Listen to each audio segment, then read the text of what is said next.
by recognizing our athletes who have brought us here today. It's not me who has. We've been brought here by, among others, Colin Kibinatsip. We are guests here of Baya Pondori, Tsepiso Masalela, Letsile Tebogo, Oratile Noe, Begimpilo Epi, Ketoborile Haingura, Victor Ntweng, ke Morena Tisan, Lungo Scotch, Justice Oratile, Zibani Ngozi. We gather here at their instance. They are the reason they brought us here.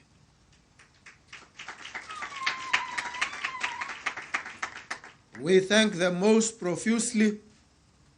We thank them most profoundly for the great work that they have done for us, for their country, and for generations to come. They are truly an inspiration. I recognize them warmly. May I acknowledge the coaches, those who train them, who guide, who analyze their performance, who counsel them on a daily basis, who encourage them, who minister to them, who instill in them discipline to forego certain pleasures, discipline to keep their focus, discipline to train hard. This discipline also involves watching what you eat and what you drink. Stern discipline is part of what it takes, and the coaches help instill this discipline in our high-performing athletes. We recognize the coaches.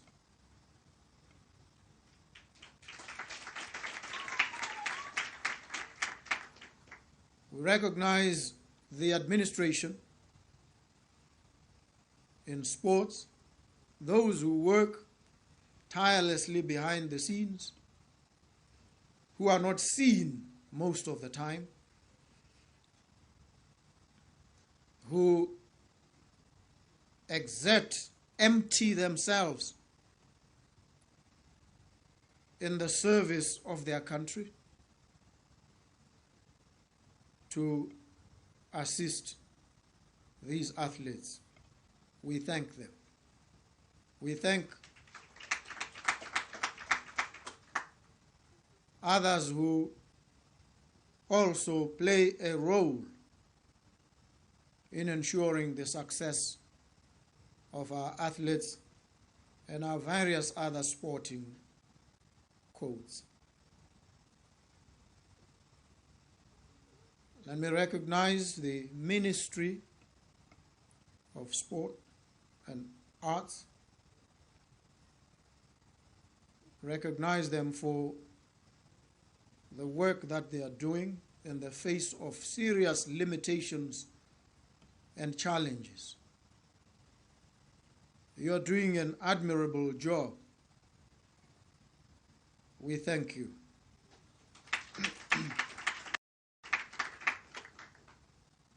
The job that all of these people that I've mentioned do is very, very difficult. Made all the more difficult by the lack of appropriate infrastructure and sometimes support. The acting president of Botswana Athletics Association spoke with candor, disclosing to us some of the challenges, lack of just basic infrastructure. Something that is a given in other countries with which we are expected to compete. We have to compete with them.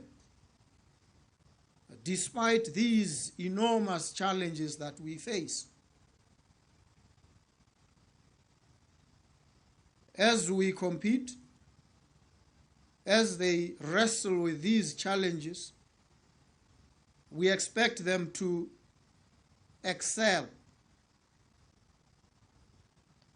We put pressure on these kids. We demand so much from them.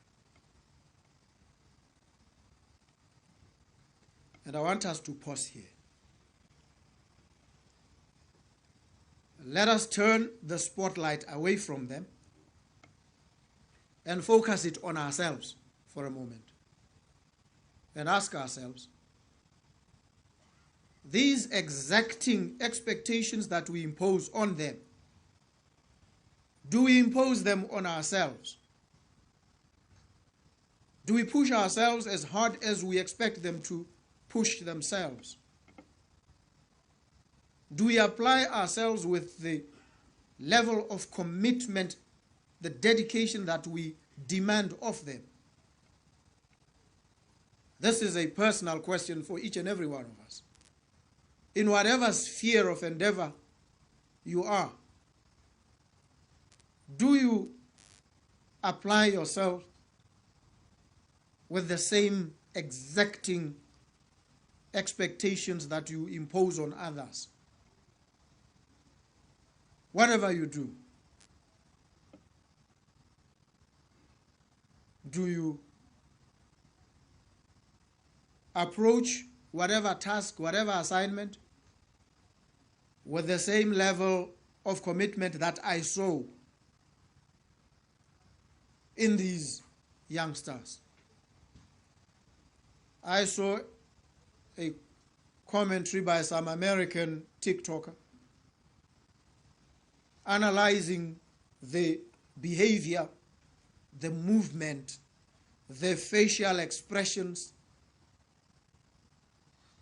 of the athletes. And he says,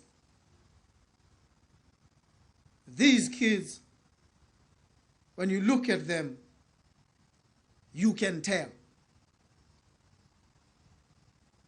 that they are prepared to die on the track for their country.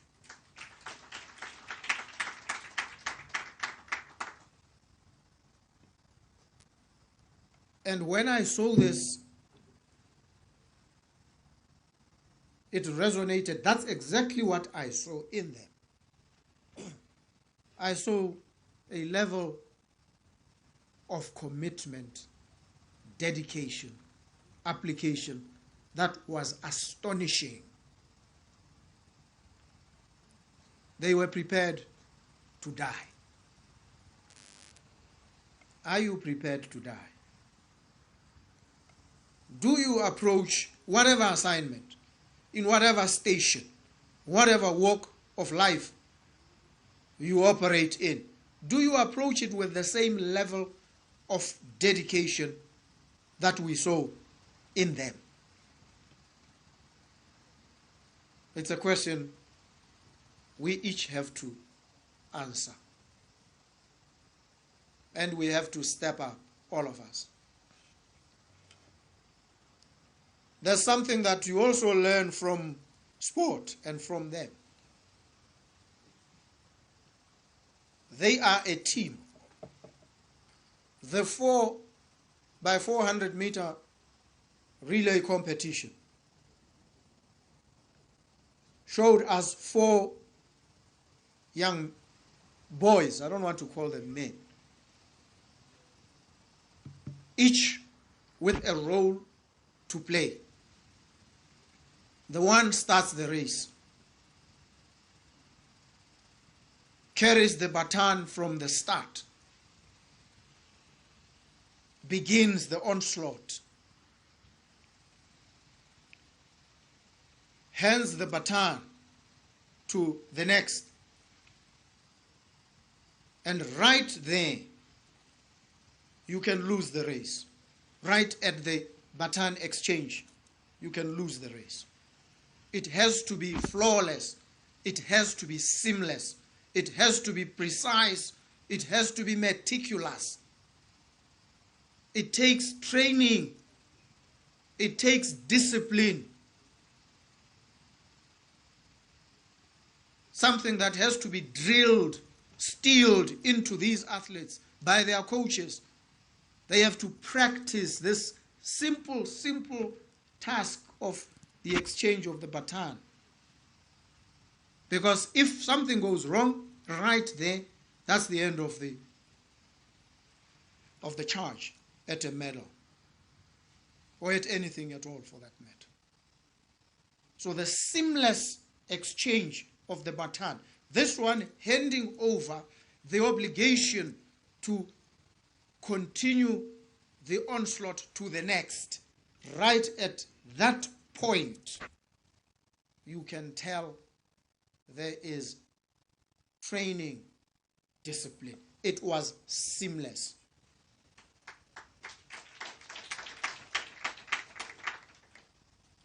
In your different stations, do you work as a team? Because there's a lot you can learn from what they do and how they do it, and what they've done. Do you work as a team? Or you are some isolated super performer who wants to be seen, who wants to set himself or herself apart from others, to be recognized and praised alone, singularly? Is that how you approach your circumstances? Or do you work with others to ensure that there's a seamlessness, there's a symphony? It's not the habitual beat of a single drum. It's an orchestra, each playing a different tone, a different note, and making the music. And sometimes we fail to appreciate that it is also the silence between the notes that makes the music. That silence between the notes, very important. And so we need to appreciate from their example. We must work as a team. Every single one of us must make their own modest contribution to the overall success of the team, and that team is Team Botswana. The third person takes the baton. You can see, you need to relive that race, because I watched it.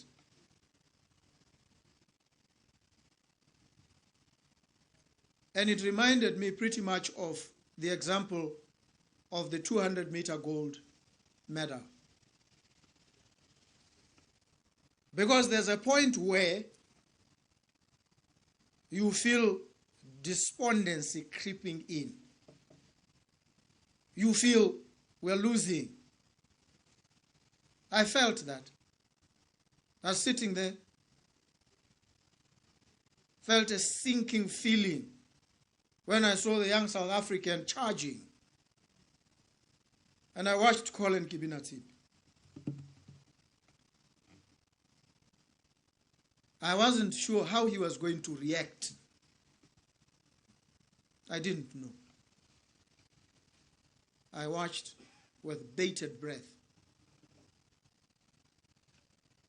And that's when I saw him flip.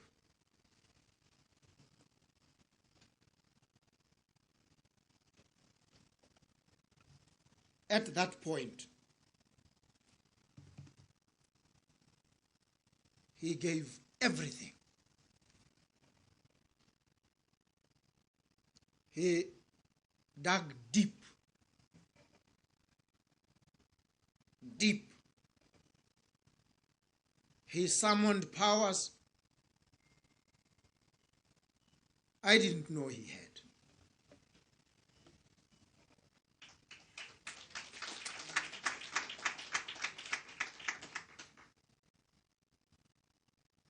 He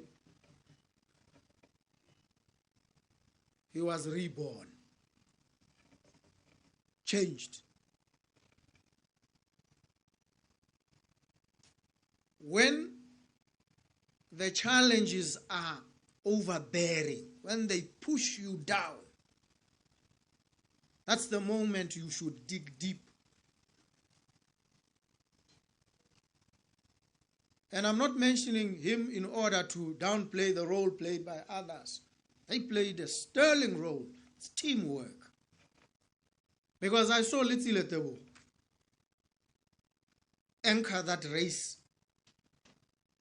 in a spectacular manner. He wasn't the finisher, but he was the anchor. The heartbeat. And he set up the finisher. Every one of them played their role with precision, meticulously. Then Colin Kibinati. When everyone was beginning to develop confidence, he injected some spring in his steps, in his movement. The rhythm changed. And that was the decisive moment. And the race was won when that decision kicked in.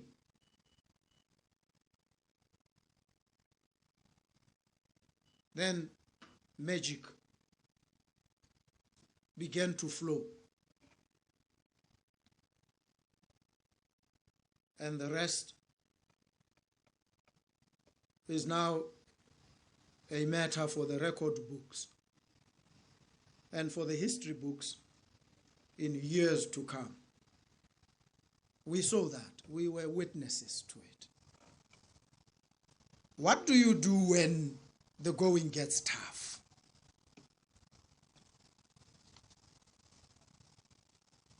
You do at that precise moment when everybody seems to be gaining strength and momentum and speed. Do you stay in the competition? Or do you give up? We have a lot to learn from these youngsters.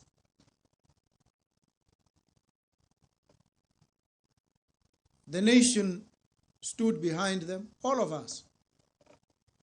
And I applaud every citizen of this country for the support that they showed our athletes, the love that they have for their country.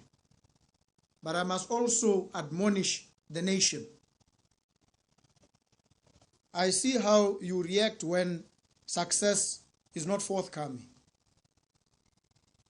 I see how you tear these kids apart with negative commentary, toxic comments on social media, tearing apart a 21-year-old. Where were you at 21? What were you doing? What did you do for your country at 21? For you to have the audacity to insult a 21-year-old who's carrying the cross of your country, carrying you as part of the dead weight that he has to fight through to get to the gold medal. What do you do at that moment when success is not forthcoming? I've seen how these kids get abused, violated. Oh, he belongs to some club. I see these things. Negative, destructive. Do they come out of envy or jealousy? Do they come from a place of wickedness? Wickedness against the 21-year-old? Come on. What are you doing? This is what we see in this country. We all come together and celebrate when there's success. But we are fickle. We can't bear the challenges that must lead us to that success. So we would rather insult, tear apart these youngsters and abuse them on social media. These are our heroes. We've got to treat them with respect. They've earned their respect. They deserve their respect.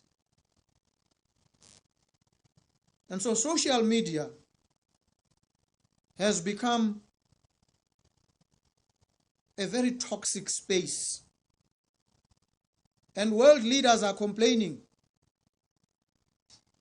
France's President Macron was complaining in the United States. Everybody is complaining about social media. People write what they like. They don't care. And the bulk of it is not even true. A substantial chunk of it is actually malicious. And when anybody writes on social media, they speak with such authority. Oh, Letsile Tebogo didn't run properly. Where did you run? Yourself. What race have you run? What did you win?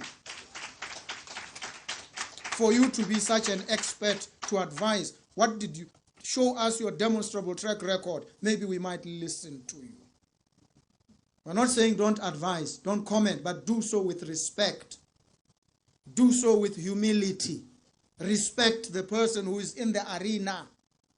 You must respect the person who is in there. Not theorizing from the touchline. No. Every twitch of muscle, every emotion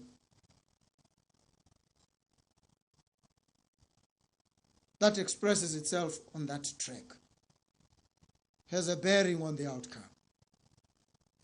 And when you attack because you think things are not going well, you become a problem. And there are many amongst us who are the problem. And so we need to treat these youngsters with the respect and admiration that they deserve. And I appreciate their exceptional performance. They have put us way up in the reckonings. I was in the United States. Before I stood to speak at any event, and I spoke at many of them. First, everybody wanted me to come and speak. Every president wanted to come and meet with me. Why? Because of these youngsters. And the first thing they did, every forum that I appeared at, they started with congratulations. A reverent acknowledgement of the success of these youngsters. And so I engage with them and I ask them openly. People are saying, let's declare a holiday. What say you? They say, yes, let's declare it. And we declare it. And I hear whimperings of protest around. Wickedness, I think it is. We want to celebrate these heroes. We want to dedicate just one day to them, to recognize the feat that they have achieved for the country. Do you realize the amount of recognition that this has brought to the country? Do you realize that investors are now interested in this country because they see that this country produces serious people who raised themselves even from circumstances of nothingness, and they rise to the highest levels in the world. Do you realize this? Does it mean anything to you? And you sit and tell me the country is going to lose 500 million. First, you are not telling the truth. Your proposition is actually speculative. But even assuming it is true, do you realize the countervailing benefit that it brings to the country? Have you calculated that? Tell us how many billions this has brought to the country or will bring to the country. The attention that the country now enjoys. How many investors are paying attention now, coming in droves to the country? Because they ask, who are these people? They come from Botswana. They don't know about Botswana, many of them. They began to research in earnest about us because of these youngsters. And they are ready to come and invest here because of them. Do you factor into your weird equations all these qualitative benefits that the country gets? Do you? Or you just give me some crude numbers and statistics? And a scholar called Benjamin Disraeli said there are three kinds of lies. Lies, damned lies, and statistics. So don't bring statistics to me and talk as if it's gospel because you are citing figures and numbers, 500 million. No. There are other factors that may in fact be more important than your statistics. So don't come to me with that cheap claptrap, pseudo-scientific, pseudo-economic analysis. I don't buy it. You can't hoodwink me with that. No. I will respect these kids. We declared this holiday. It was not a knee-jerk. It was a reaction to an Archimedean moment in the history of this country. When Archimedes was bathing in that bathtub and he discovered something that he was battling with his whole life, what did he do? He jumped from the bathtub naked and ran around shouting, "Eureka, Eureka." That was our Eureka moment. We jump naked, yes, we do. We do it deliberately, we do it intentionally, we do it unapologetically.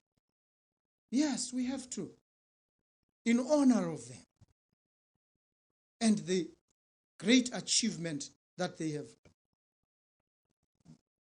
themselves realized and the honor that they have brought to their country.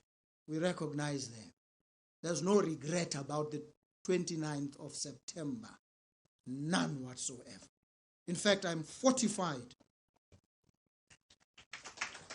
in my belief that it was the correct decision to take. It was. So don't go around getting people thinking, no, the country lost money. No, you brought the country a lot of money. The country stands to benefit immensely from what you did. And that is why wherever I go now, everybody wants to talk about Botswana. Everyone wants to come to Botswana. Because of you. You don't realize how big this achievement is. You don't realize. And others who are unappreciative don't realize this. You want to count pulas and tabes and ignore these achievements. No. So we are greatly, greatly honored by what you did. We could learn a lot from you. And you operated within a set of rules. The circumstances were inhospitable. The weather was inclement. Inclement weather, rain. It could have dampened your spirits, slowed you down and caused you to fail. What did you do? You rode on the challenge. In that pouring rain, you sang in your hearts, Pula, Ain, as you strode to the finishing line. This country has a lot to learn from you folks. And you were fighting against big powers. The United States is a powerhouse. And you were unfazed. You went in there knowing the enormity of the challenge. You took it by the scruff of the neck, and you brought us gold medals and bronze. This is not a joke. Every professional here must ask every person, what gold medal are you bringing the country? In your own sphere. Please, bring us some gold. In terms of your output and productivity, stop talking too much and criticizing. Build others. Encourage these kids. They are human too. They have emotions. And those emotions count for a lot on the track, on the ball field. And so, the Prime Minister of Jamaica came to me and asked me, what do you do for your athletes? I cobbled up some answer. He says, we want to learn from you. We want to collaborate very closely. And I said, there's a time we used to send some of them to your country so that they could train. He says, please bring them.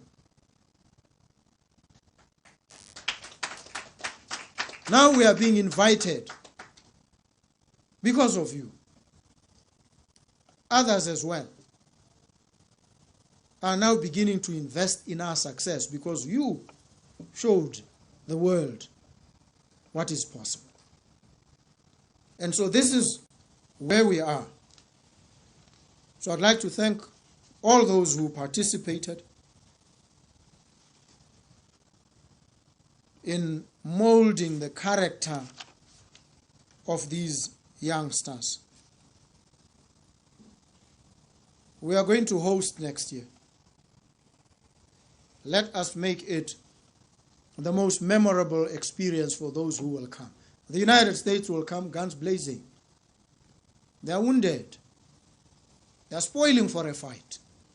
We must take the fight to them when they come. And that's the beauty of sport, isn't it? There's no enmity. There's no hostility. There's no sabotaging each other. We want them to be at their best. Because we are also bringing our A game there. So what does it mean? It means the work towards success next year at the relay event starts now, if it hasn't started already. These youngsters need all the support. Cut down on the negativity. Cut down on the uninformed, toxic commentary. If you have nothing good to say, keep quiet. Let them carry the flag alone by themselves. Stop beating them down. And to our businesses here, you want advertisement. You want to market yourself. Let's have endorsements with these athletes. Let's have contracts. Rewarding contracts for them. The period when you do your best as an athlete is very limited. And they need to maximize, make the best of this moment in their lives. Let's make it happen for them. And to all the government officers, officials, see, when you talk about government and you talk about the president, you say, your government. No, it's not my government. It's not my government, it's your government. Because when you say your, it's an ascription of ownership. you detach yourself. It is somebody else's government. It is his government. No, it is your government. I stand here for and on your behalf. It's not my government. It is your government. It is our government. And once we change the approach, we then appreciate that we have a responsibility, each and every one of us, to make this government, our government, succeed. Make these youngsters succeed, all of us. And our collaborating partners, the government of Japan, very, very dependable ally, friend, partner of the Republic of Botswana. There was, and I'm sure there still is, an organization called JICA, Japan International Cooperation Agency. I got to know about it sometime back when they sponsored me to go and attend a gathering of the International Bar Association in Singapore. And I represented the Law Society of Botswana there, and I spoke there. And in recognition of the flying of the flag of the Republic, I was then appointed to lead a team of expert lawyers into Zimbabwe to investigate the abuse and the violation of the rights of legal practitioners in Zimbabwe. I went there as a representative of the International Bar Association. I also represented the International Bar Association in Zimbabwe as an observer in the treason trial of an opposition leader, Morgan Tsvangirai. Thanks to JICA, the Japanese government. I know you are renowned for your meticulous execution, clock-like. In Japan, they say, I've not been there. I missed the opportunity to go as I sent the vice president. They say if the train is late, they print a little script that you take to the employer. And you say, the train was late and there's evidence. Here, and they are talking minutes, or seconds, by the way. It was late by 2 minutes, 3 minutes. Such a big thing in Japan. Here, be late by an hour. Nobody cares. But you see, these youngsters, when they were performing, they were racing against time. Time.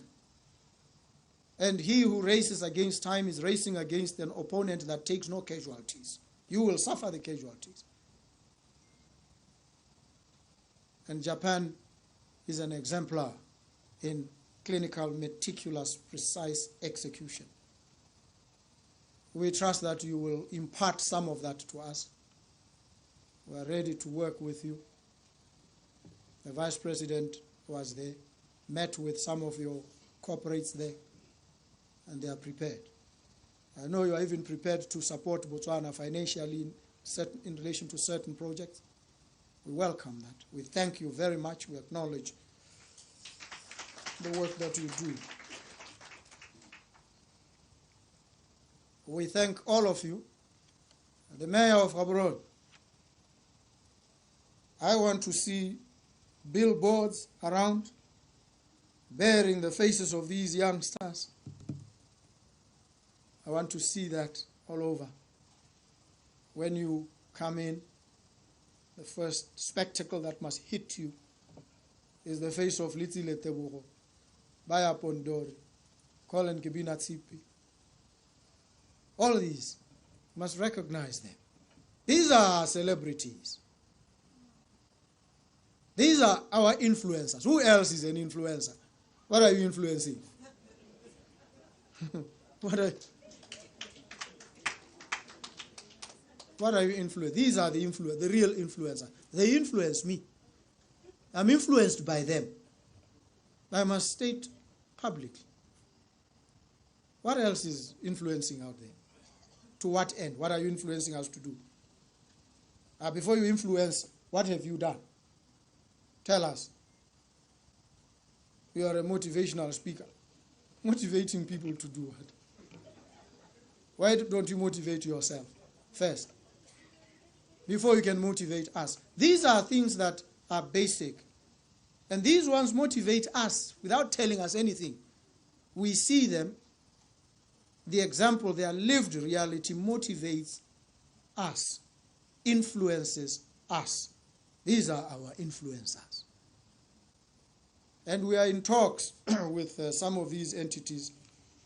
When I met the vice president of Google, and I talked about monetization of some of these platforms, they said it's now at a technical level. They are working on solving technical issues. We are hard at work to ensure that these influencers are able to generate handsome rewards for their influence. And so it is a great honor for me today to celebrate their achievement, to appreciate them, to thank them and their coaches, including the one who's not with us today because he lost an uncle, Dorsey. He would be here with us. He deserves to be here with us. We recognize him too. We love him so. And we are with him. And so, to all of you, to the country, we thank these youngsters, these